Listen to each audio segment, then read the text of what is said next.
জমি জটের পর ট্রাফিক জট, নানা বাহানায় উন্নয়নের কাজ থামিয়ে দেওয়ার আর এক জ্বলন্ত দৃষ্টান্ত চিংড়িঘাটার মেট্রোপথ নির্মাণ নিয়ে টালবাহানা। বিকাশের ক্ষেত্রে রাজ্য প্রশাসনের এই গাছাড়া মনোভাব বলতে গেলে প্রতিহিংসার রাজনীতি প্রকট হয়ে উঠছে ক্রমাগত।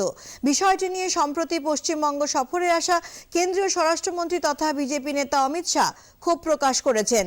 নিজের নাক কেটে পরের যাত্রাভঙ্গ করার এই ধারাবাহিক প্রচেষ্টা নিয়ে দূরদর্শনের বিশেষ প্রতিবেদন। এই সেই কলকাতার ইস্টার্ন মেট্রোপলিটন বাইপাসের চিংড়িহাটা মোড়, যেখানে নাকি কলকাতা মেট্রোর উন্নয়ন দাঁড়িয়ে আছে। 30 তারিখে কলকাতায় কেন্দ্রীয় স্বরাষ্ট্রমন্ত্রী তথা শীর্ষ বিজেপি নেতা অমিত শাহকে দূরদর্শনের তরফ থেকে আমি প্রশ্ন করেছিলাম এখানকার মেট্রোর উন্নয়ন নিয়ে। কয়েক বছর ধরেই এই রাস্তা দিয়ে যাতায়াত করতে গিয়ে এবং আমার মতো কয়েক লক্ষ মানুষ যাতায়াত করতে গিয়ে তারা দেখছেন মেট্রোর এই দুরবস্থা। 366 মিটার লাইন এখানে আটকে রয়েছে এবং যার জন্য লক্ষ লক্ষ, হয়তো কখনো কোটি কোটি মানুষ এই আমাদের ডান দিকে, যেখানে সেক্টর 5, যে সেক্টর 5-এর উন্নয়ন নিয়ে রাজ্যের সরকার গর্ব করেন, সেখানে পৌঁছতে পারেন না সঠিকভাবে।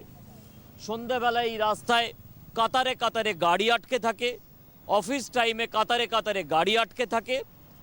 কিন্তু এই চিংড়িহাটায় দুটো রাত 4-5 ঘন্টা যদি সময় গাড়িগুলো একটুখানি আটকে রাখা যায়, একটু ডাইভারশন করা যায়, তাহলে মেট্রো রেলের তরফ থেকে এখানে যে গার্ডগুলো আছে সেই গার্ডগুলো লাগিয়ে দেওয়া যায়, তারপর মেট্রোটা চালু করা যায়। সেদিন আপনারা প্রশ্ন উত্তর দেখেছিলেন দূরদর্শনের পর্দায়। আজকে আপনাদের এই বাস্তবটা দেখানোর চেষ্টা করলাম। অপেক্ষা করব আমরা 6ই জানুয়ারি পর্যন্ত, যে শেষ পর্যন্ত তারিখটা আমরা কবে পাই।